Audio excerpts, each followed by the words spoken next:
Hello good morning everyone.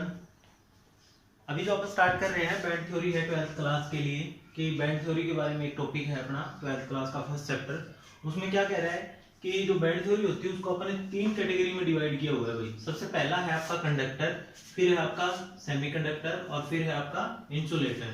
तो देखो conductor आपके बारे में पहले पढ़ चुके हो आप। कंडक्टर बहुत आसान होता है। उसके बारे में क्या पढ़ा है आपने कि कंडक्टर क्या होता है जो इजीली से कंडक्ट कर सके, समझ रहे हो, यानी जो आसानी से कंडक्ट कर सके, हम उसी को तो कंडक्टर बोलते हैं। कंडक्टर का मतलब है कि जैसे मान लो कोई मेटल है अपने पास, मेटल में क्या होना चाहिए, फ्री ऑफ इलेक्ट्रॉन होने चाहिए और जिससे वो क्या हो सके, आपस में मूवमेंट हो सके, और मूवमेंट में होगा तो आप वो बोल देंगे कंडक्टर होता है। तो कंडक्टर की जो कंडक्टिविटी की जो रेंज होती है वो 10⁴ से लेके 10⁷ यानी ओम पर मीटर इनवर्स होती है, तो यहाँ पे ये बोलेंगे। अब इसी तरह से सेमीकंडक्टर की जो रेंज होती है वो 10⁻⁻⁶ से लेके 10⁴ ओम, ये लिख लो, ओम पर मीटर होती है, और यहाँ पे भी ओम पर मीटर होती है। और इसी तरह से ये क्या होती है 10⁻20 से लेके 10⁻10 तक होती है, ठीक है। उसके बाद क्या आता है बच्चों अपने पास, जैसे मान लो कंडक्टर का अगर आप डायग्राम की बात करें तो इस तरह से होता है। ये ऊपर वाला जो होता है इसको बोलते हैं कंडक्शन बैंड, और नीचे वाला जो होता है इसको फील्ड बैंड बोलते हैं।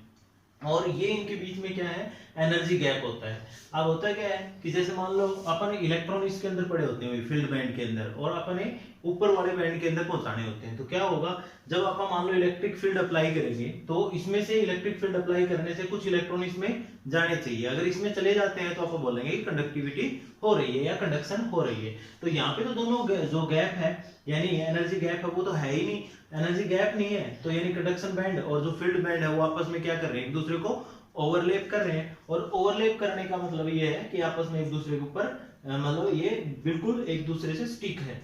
अब इसमें बोलेंगे कि in this conduction band and field band overlap each other, यानी एक दूसरे को क्या कर रहे हैं, ओवरलैप कर रहे हैं। And easily can be conduct so they are conductor, यानी आसानी से क्या कर सकते हैं, क्योंकि इसके अंदर जो इलेक्ट्रॉन पड़े वो आसानी से इसमें जा सकते हैं, जंप कर सकते हैं, तो इसीलिए आप इसको कंडक्टर बोल रहे हैं। नेक्स्ट आता है सेमीकंडक्टर।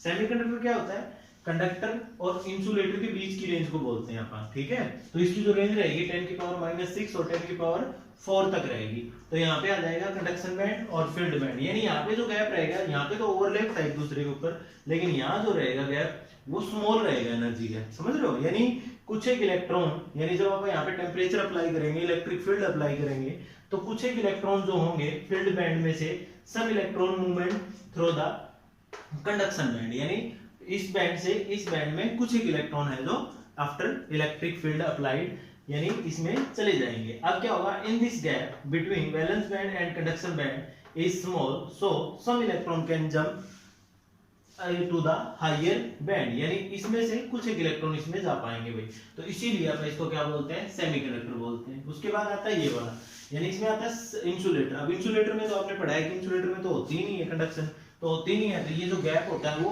हाई यानी लार्ज होता है। और ये नहीं, इसमें बोलेंगे आप, ये आपका कंडक्शन बैंड हो गया और ये आपका फील्ड बैंड हो गया। तो फील्ड बैंड में और कंडक्शन बैंड में जो एनर्जी गैप है वो बहुत ज्यादा है, तो उस वजह से कंडक्शन नहीं हो पाती है, क्योंकि इलेक्ट्रॉन जो है उनको बहुत ज्यादा इलेक्ट्रॉन लेने पड़ते हैं अपने को, और तब जाके वो क्या करते हैं, एनर्जी यहाँ से लेंगे और फिर अपने ऊपर यानी इसमें कंडक्शन बैंड में जाएंगे। तो लेकिन वो पॉसिबल नहीं होता, क्योंकि ये एनर्जी गैप जो होता है वो ज्यादा होता है। यहाँ पे हो सकता है पॉसिबल, जितना ज्यादा इलेक्ट्रॉन या जितनी ज्यादा इलेक्ट्रिक फील्ड अप्लाई करेंगे अपन, तो वो इजीली इसमें चले जाएंगे, ठीक है। तो ये आपका था बैंड थ्योरी, आ जाता है आपका ये 3 मार्क्स में भी आ जाती है, क्वेश्चन बहुत आसान है और इम्पोर्टेंट भी है। अब आगे जो स्टडी करने वाले हैं अपन इसके बारे में बात करेंगे। इसमें सेमीकंडक्टर के बारे में आएगा आपका, एन टाइप इंपॉर्टेंट है, एन और पी टाइप जो सेमीकंडक्टर है ये बहुत इंपॉर्टेंट है, तो इनके बारे में बात करेंगे, तो बने रहिए साथ में, ठीक है। तो आगे बात करेंगे नेक्स्ट में।